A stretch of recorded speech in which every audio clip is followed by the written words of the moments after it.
मित्रांनो, ज्या गोष्टी बोलायचं नाही त्या गोष्टी बोलायची वेळ येऊ देऊ नका. आज परत एकदा तीच गोष्ट घडली. छत्रपती संभाजीनगर इथं मैदानी चाचणी देत असताना एक मुलगा धावताना मृत्युमुखी पडला. या गोष्टी तुम्ही समोर कशाला आणायली मित्रांनो? एवढं काय तुम्हाला परत एकदा सांगायलो, तुम्ही जेव्हा रनिंग करायले तेव्हा तुम्हाला कळतं एका लेवलला कुठं थांबायचं. तर एवढंही जीवाचे म्हणजे एवढं एवढं काय असं लगे. परत विषय असा आहे, तिथं पोलीस भरती जेव्हा आपण करायलो तेव्हा तिथं कोणती सोय नाही. ॲम्ब्युलन्स आहे का बाजूला एखादा डॉक्टर आहे किंवा काय आहे, अशी सोय ही गव्हर्नमेंटचंही काम आहे ना. पोरं आलेत रात्री 3 वाजता, 3 वाजल्यापासून पोरं बसवायले, ग्राउंड घ्यायले 6 वाजता. कोण शिकवलंय? एक प्रॉपर टाइम पाहिजे ना ग्राउंडचा. पण सकाळी ठेवा, इव्हिनिंगला ठेवा किंवा दुपारी बी ठेवा तुम्हाला ठेवायचं आहे, पण टाइम फिक्स सांगा ना मुलांना. म्हणजे काय जॉब मिळवायचा आहे म्हणजे काय तुमच्यापुढे भीक मागण्यात आम्ही? एका लेवलला डायरेक्ट आता हे जे मुलगा गेलाय, कोणती एक्झाम याची भरती करू शकते?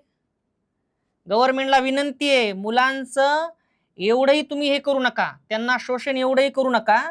बाबा जॉब पाहिजे, वर्दी पाहिजे, पण जे मुलगा गेलाय आज त्याची भरती, त्याचा आता कोणती भरती त्याचं नुकसान भरपाई करू शकते?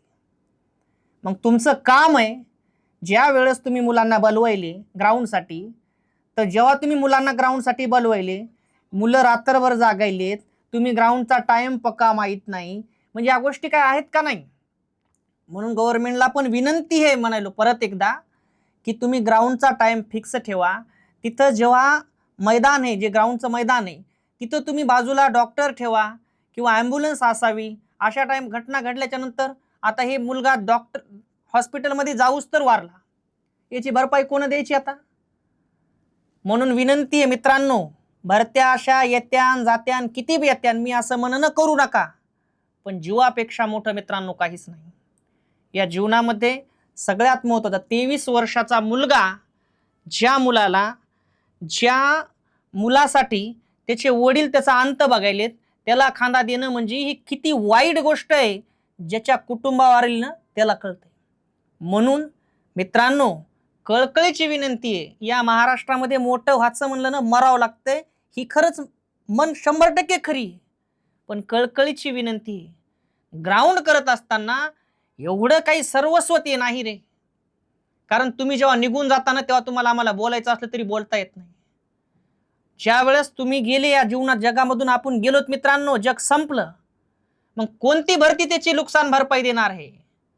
म्हणून मित्रांनो लक्षात ठेवायचंय, ज्यांचं ग्राउंड राहिलंय, फक्त आणि फक्त तुम्हालाच लक्षात येतंय की कुठं थांबायचंय.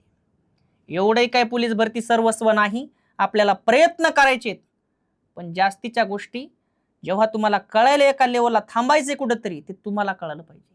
मित्रांनो, आपल्या या मित्राला अगदी मनातून भावपूर्ण श्रद्धांजली, आणि ईश्वर त्याच्या आत्म्यास शांती देव आणि त्यांच्या कुटुंबाला या दुःखातून निवारण्याचे देव, एक शक्ती देव. थांबतो मित्रांनो. जय हिंद, जय महाराष्ट्र. जमलं का?